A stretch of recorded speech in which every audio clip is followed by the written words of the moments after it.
As you realize, Sigmund Freud developed the psychoanalytic concept of sex as a sublimation of the artistic drive.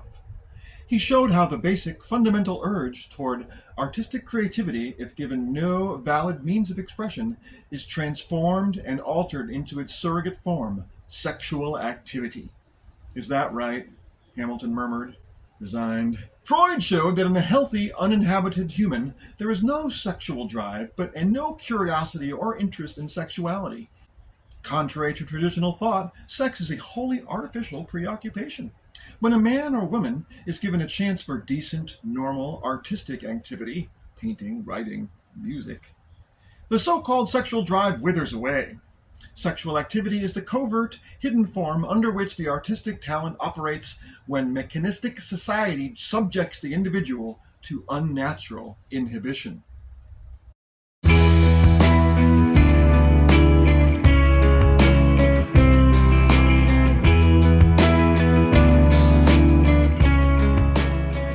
Welcome to Billy's Books. Today we're going to do Philip K. Dick's Eye in the Sky.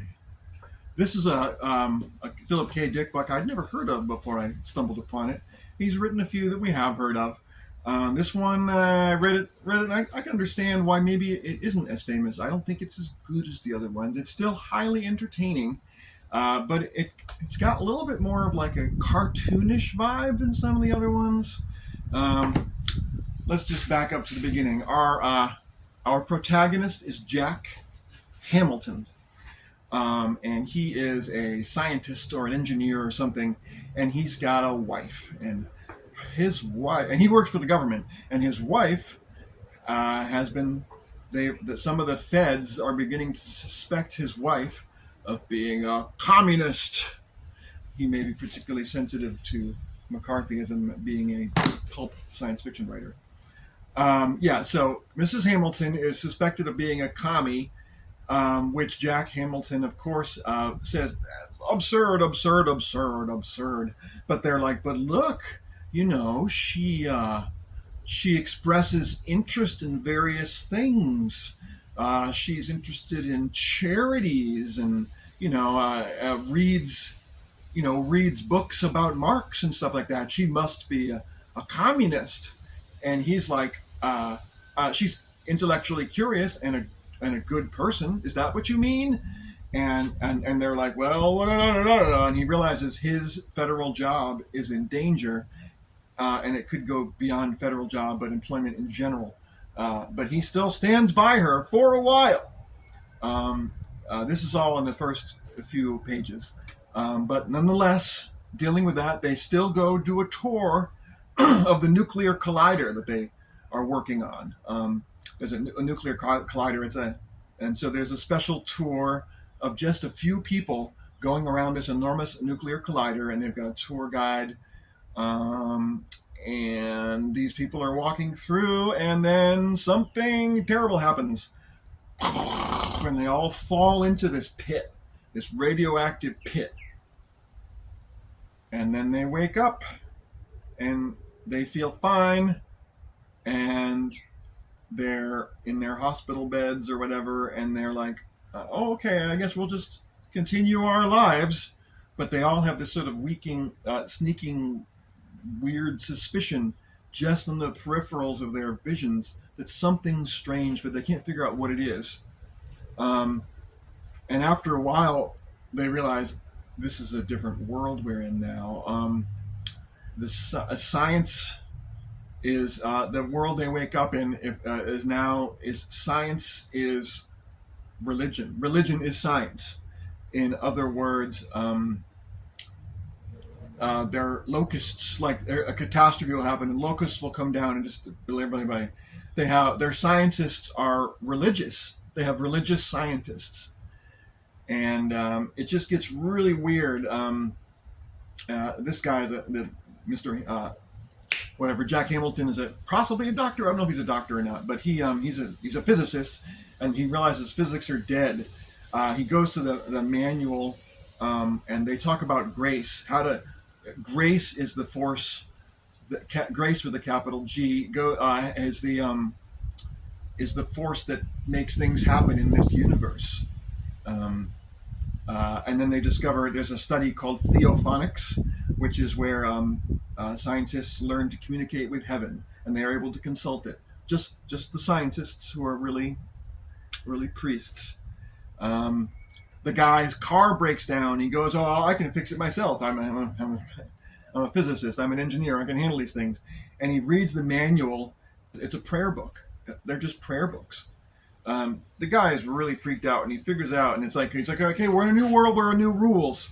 And he and the guy who was the tour guide, who was also a scientist, they go to a bar, their regular bar. They go to their regular bar, and they see the same people, but things are different. They go to get they go to the cigarette machine, and they realize that it's generating it from nothing. You don't have to put money in it. Cigarettes are just free, and they open it inside, and they see this place where they figure out where there's like nothing, and then there's like this little things that go through, and out the other side comes this cigarette pack, and they realize that this is some sort of grace generation universe where it can just not something from nothing, and they're like, we can do all sorts of worlds, we can do all sorts of stuff and they're like, oh, but that's this world, that still won't work in our world. Tetragrammaton. And then there's actually, in this world, there's a god who, in parentheses, whenever they refer to him, they go in parentheses, Tetragrammaton. I don't know how you're supposed to pronounce that. It's kind of like TAFCAP. Tetragrammaton. Tetragrammaton. They eventually figure out, okay, it takes them a long time to realize that they are experiencing the reality of one of the 8 people who fell down into the vat, the nuclear vat. So they realize, oh, we're all unconscious except for that guy who's still barely conscious, so we're in his world. It's really weird. And this old guy he's religious and doesn't understand science and everything like that. And also the tour guide, who was black, has gone from being an intellectual genius to shuffling around going, yes, sir, and it's uncontrollable. And he's like, I can't help it. It's just who I am, you know. And then they go and he's like, man, this is really messing with things. And it takes them a long time to, they eventually figure it out, and they manage to knock the old man unconscious. And they're like, phew. But then they wake up, and the world's weirder in a different way. And the world in a different way is they're in the world of Mrs. Pritchett, who's like this middle-aged sort of fuss budget lady that thinks everything is gross. And she's the one who she finds sex gross. In fact, Jack Hamilton discovers his wife is suddenly neutered. She's skinny and pretty and all that, but take off her clothes, there's nothing there. She's got no boobs, no genitals or anything. And they're like, wow, this is pretty weird. But also Mrs. Pritchett's a little fussy, and all you got to do is sort of piss her off, and she'll imagine something out of the world, and it will be gone. And they have fun with that, and they're all very sarcastic and ridiculous around it. And they get to the point where they all go out on a picnic, and their plan is to subdue her. But on the way, they just start saying, you know what sucks? I hate mosquitoes. And suddenly all the mosquitoes are gone. I hate mean people. Suddenly all the people in the world who are mean are gone. And you know what?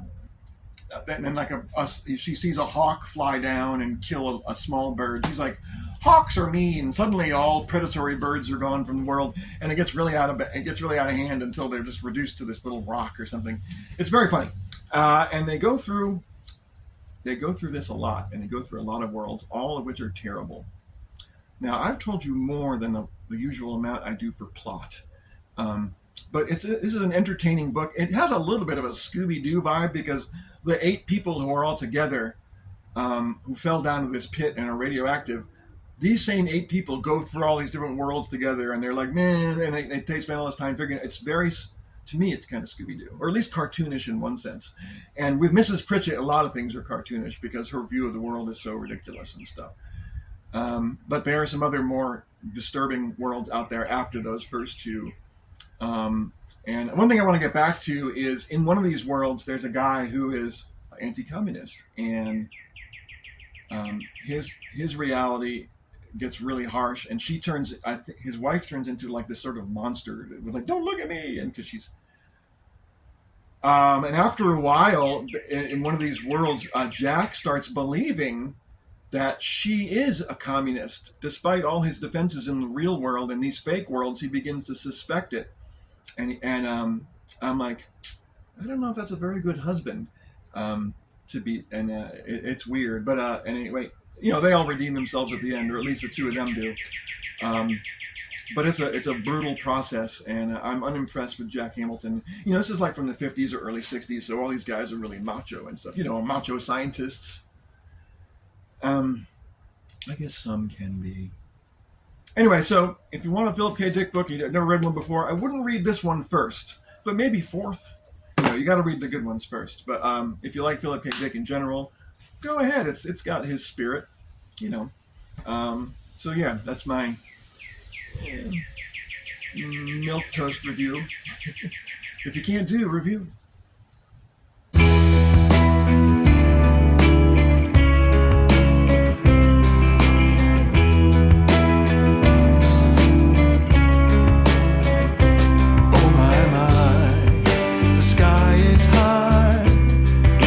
Satellite